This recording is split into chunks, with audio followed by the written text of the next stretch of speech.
Hi students, today we'll be looking at mock quiz 1, which is a revision for your atomic structure chapter 5. So for question 1, which particle is not found in an atom of an element? So how I will do, right, I will try to relate to the mind map and how to use the mind map to apply to the questions. So in question 1, they say, right, which particle is not found in an atom of an element? So this table over here basically tell you what are the particles that are found in an atom.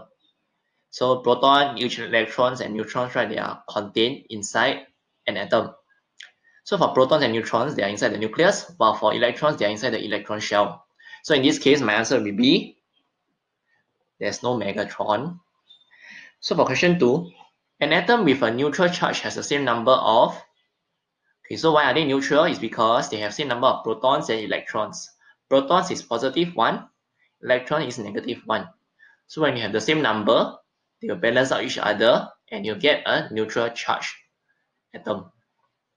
So my answer will be A. So for question 3, which is the negatively charged particles? So it will be electrons, because electrons is negative charge. So for question 4, which particles have the same mass? So you look at this table over here, relative mass. Since protons and neutrons, they are located inside an atom, they will have the same relative mass. So that's why my answer will be neutron and proton. Option C. So for question 5, which pair of atoms have different numbers of neutrons? So how do I calculate neutrons?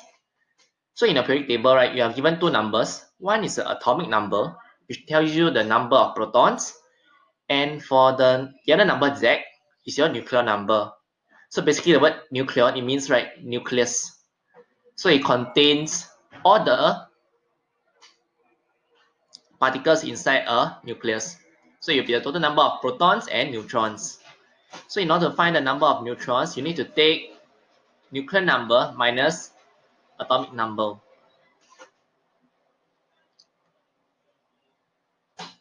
So this will give you the number of neutrons. So Z minus A will give you number of neutrons. Cos A is number of protons and Z will be number of P and N.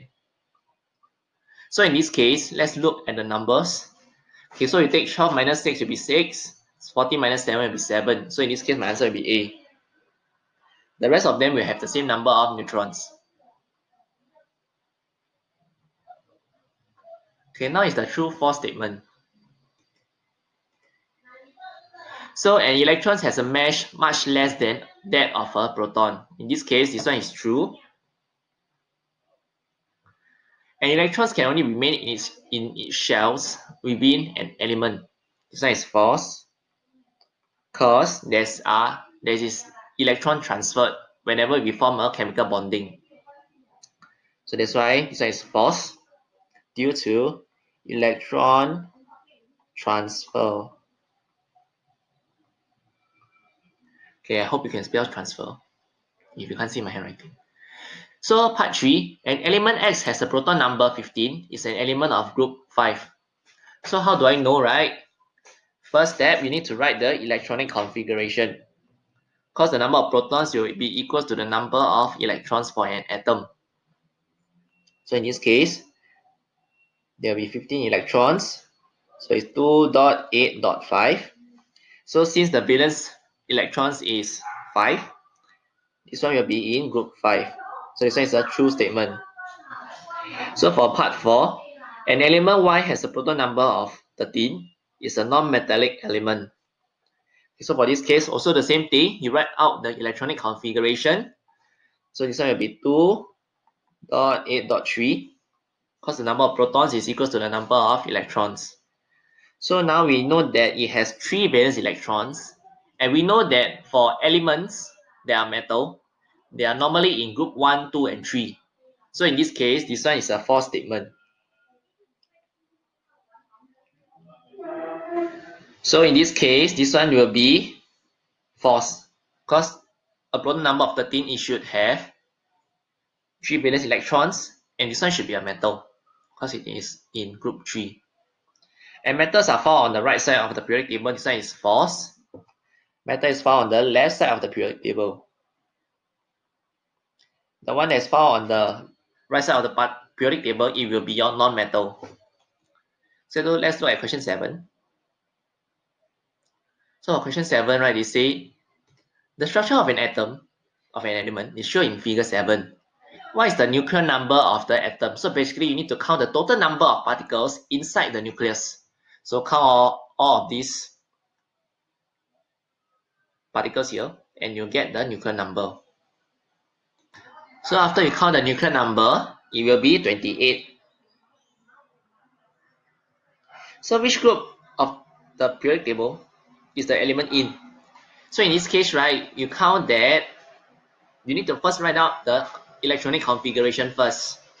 So for the electronic configuration, it will be first that identify how many electrons are there. So in this case, the black one will be the electrons. So it will be 13 electrons.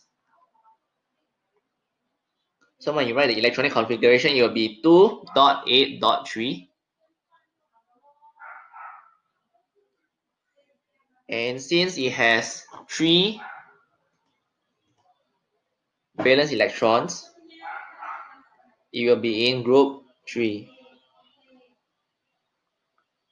So the explanation, it will be as it has 3 valence electrons.